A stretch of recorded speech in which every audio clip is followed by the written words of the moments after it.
Halo, selamat siang. Nama saya Lea Novita. Saya mahasiswi program studi S1 Gizi, Sekolah Tinggi Ilmu Kesehatan Nusantara Kupang. Berikut saya akan membahas masalah apoptosis dan nekrosis. Pernah dengar kata apoptosis dan nekrosis? Ayo kita belajar sama-sama yuk. Jadi, apoptosis adalah kematian sel terprogram dengan tujuan untuk menghilangkan sel yang sudah tidak dibutuhkan dan mengurangi jumlah sel yang terlalu banyak. Apoptosis terjadi dalam proses yang diatur sedemikian rupa yang secara umum memberikan keuntungan selama siklus kehidupan organisme. Penyebab apoptosis terbagi atas dua, yaitu penyebab fisiologis. Penyebab fisiologis itu seperti pada perkembangan embrionik saat pembentukan jaringan. Kemudian involusi fisiologis seperti luruhnya endometrium pada saat menstruasi pada wanita. Kemudian kehancuran sel epitel normal yang diiringi pergantian proliferasi atau pertumbuhan kulit baru. Involusi kelenjar timus saat usia kanak-kanak. Dan berikutnya penyebab patologis. Penyebab patologis diantaranya adalah obat anti kanker, kemudian kondisi yang terjadi setelah transplantasi, kematian sel CD4 dalam AIDS, virus yang memicu kematian sel seperti hepatitis B dan C, radiasi, hipoksia, degenerasi sel seperti Alzheimer dan Parkinson, serta kematian sel akibat infark miokardium atau akibat kerusakan otot jantung karena kekurangan pasokan oksigen pada darah. Ada juga dua jalur mekanisme apoptosis, yaitu jalur ekstrinsik yang melibatkan fas. Jalur ekstrinsik ini diinisiasi melalui stimulasi dari reseptor kematian atau death reseptor. Sedangkan jalur intrinsik melibatkan sitokrom C yang dirilis dari mitokondria, diinisiasi melalui pelepasan faktor sinyal dari mitokondria dalam sel. Proses terjadinya apoptosis dibagi menjadi 3 fase, yaitu fase induksi, fase efektor, dan degradasi. Kalau pada faktor induksi tergantung pada sinyal penyebab kematian yang menstimulasi sinyal proapoptotik dan memulai kaskad. Fase apoptosis selanjutnya adalah fase efektor. Pada fase efektor, sel akan mengalami kematian karena kerja pusat pengatur dalam hal ini mitokondria mengarah pada kematian sel. Dan yang terakhir, fase degradasi. Itu melibatkan serangkaian peristiwa yang terjadi baik di sitoplasma maupun di dalam inti sel. Perubahan morfologi apoptosis adalah sel mengecil atau mengerut. Terjadi kondensasi kromatin atau kromatin menjadi memadat, kemudian fragmentasi inti sel, dan lain-lain. Apoptosis pada umumnya berlangsung seumur hidup dan bersifat menguntungkan bagi organisme atau bagi manusia dalam hal ini. Contoh nyata dari keuntungan apoptosis adalah pemisahan jari pada embrio. Jadi proses apoptosis itu sudah berlangsung semenjak organisme berada dalam kandungan, ya Mak.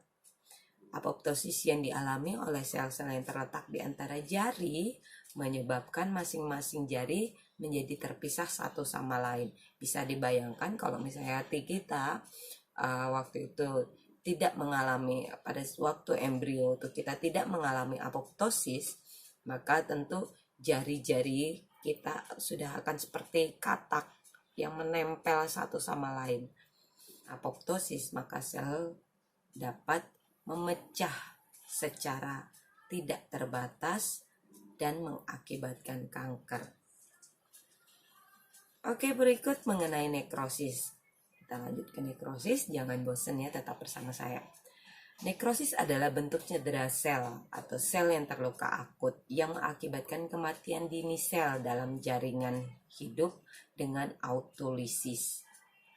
Autolisis itu proses penghancuran sel yang dilakukan oleh enzim dalam sel itu sendiri. Nekrosis dapat terjadi karena faktor eksternal dan internal. Faktor eksternal dapat meliputi trauma mekanik atau kerusakan fisik tubuh yang menyebabkan kerusakan seluler, kemudian kerusakan pembuluh darah yang dapat mengganggu suplai darah ke dalam kejaringan terkait, dan iskemik atau gangguan sirkulasi. Faktor berikut yang menyebabkan nekrosis yang dapat menyebabkan terjadinya nekrosis. Ada susahnya ya, maaf. Gangguan internal yang menyebabkan nekrosis meliputi gangguan troponeurotik atau penyakit yang terjadi akibat aksi saraf yang rusak di bagian organ yang menyebabkan kegagalan nutrisi. Kemudian cedera dan kelumpuhan sel-sel saraf. Enzim pankreas atau lipase adalah penyebab utama kalau dalam nekresi lemak. Ada dua jalur patogenesis nekrosis yang terjadi pada suatu organisme. Yang pertama, awalnya dalam proses nekrosis ini melibatkan onkosis, di mana pembengkakan sel terjadi. Sel kemudian mulai bleeding atau menggelembung, yang diikuti oleh pignosis. Kemudian pada pignosis ini penyusutan inti terjadi. Dalam langkah akhir dari jalur ini, inti terlarut dalam sitoplasma atau disebut sebagai karyolisis.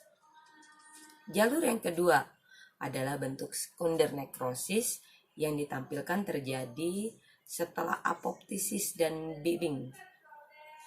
Perubahan seluler nekrosis terjadi pada bentuk sekunder apoptosis ini, di mana inti pecah menjadi fragmen, kemudian yang dikenal dengan karyoreksis atau pecahnya inti sel. Morfologi dari nekrosis adalah sel membesar dan pecah, kerusakan dan koagulasi pada sitoplasma, kerusakan organel sel, dan kerusakan DNA pada inti. Pengobatan nekrosis.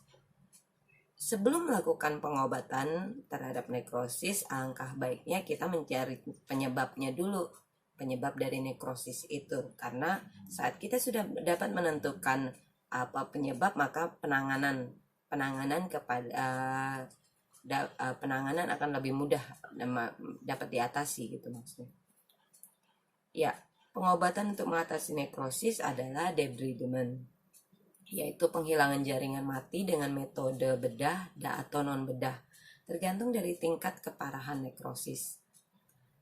Kemudian obat-obatan. Bila nekrosis disebabkan oleh trauma fisik dan luka bakar kimia, maka pengidap dapat mengkonsumsi obat antibiotik dan obat antiinflamasi atau anti radang untuk mencegah terjadinya peradangan dan infeksi bakteri.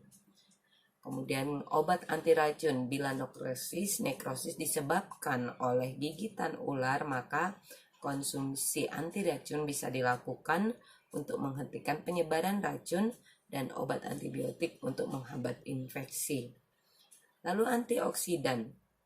Pada kasus iskemia, yaitu terhambatnya pasukan darah ke jaringan yang menyebabkan hipoksia dan produksi spesies oksigen reaktif atau ROS yang bereaksi dengan cara merusak protein dan membran, maka pengobatan dilakukan dapat dengan memberikan antioksidan untuk menghentikan produksi spesies oksigen reaktif itu secara alami. Baik, demikian mengenai apoptosis dan nekrosis. Selamat siang, sampai jumpa.